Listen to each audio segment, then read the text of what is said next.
A few years ago, I went into a restaurant. It was on I think a Monday night or something of that nature. What I do remember is that it was in January. And the restaurant was empty. It was literally empty. My party was the only party in the restaurant. So much so that we thought it was closed. We went in, we ate, and we asked the server who was serving us why the building was so empty. Was something wrong? Was there something wrong with the food? And she simply said to us, she said, "Oh no," she says, every January the building is like this because everybody is on a healthy kick and everybody wants to eat a certain way and everybody has a resolution. She says, "We already know by February the place is going to be packed again because people are going to give up on whatever little plans they made." And we laughed about it that night, but it has stuck with me ever since because I realized that we are entering into that stage where the initial jitters about a new year, that the overzealous joy that naturally comes to us because of new beginning is soon going to wear off. And the question is going to be, what do you have left when your excitement has run out?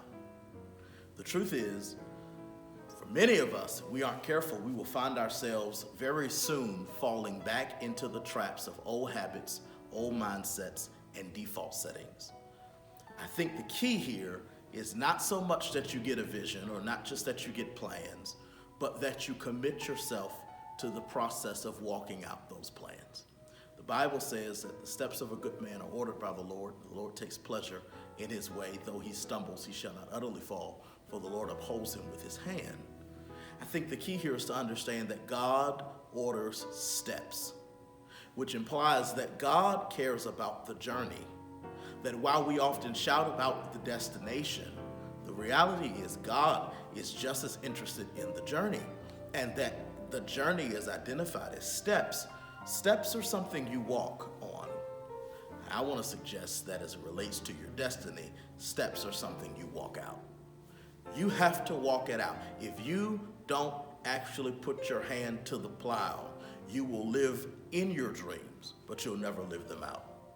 If you don't actually take the measures to do something different, you'll find yourself by the end of a year complaining about what didn't go right. But it won't be the year. It will be the failure to initiate implementing what God has put on your heart. So today I'm not here to ask you what has the Lord shown you. I'm not here to ask you what's on your heart. I'm not here to ask you what your vision is. My hunch by now is that you've already gotten some kind of idea about what your vision is. What I'm asking you is, are you ready to walk it out? Are you prepared? Have you calculated what it's going to take for you to actually do the things that are in your heart to do? Because if not, you will have wasted your breath, and you would ultimately have wasted your opportunity to be something different than you were before. Now, the beautiful part about walking is that walking implies one step at a time, and for some of us, those steps are going to feel like baby steps, and that's okay. You don't have to compete with anything or anyone else. You are only in the race against time. Meaning, I need to complete what God put in my life while there's breath in my body. It's that simple. But I'm here to tell you that no matter how small you feel your progress may be, God's desire for you is to stop talking about it and to start walking it out. And if you begin walking it out, you will find out that the Lord orders your steps, even those steps that include some stumbles, that the Lord has enough grace to handle your stumble. I want to suggest that it is better to walk and stumble than to stand but never move. This is your time to walk it out.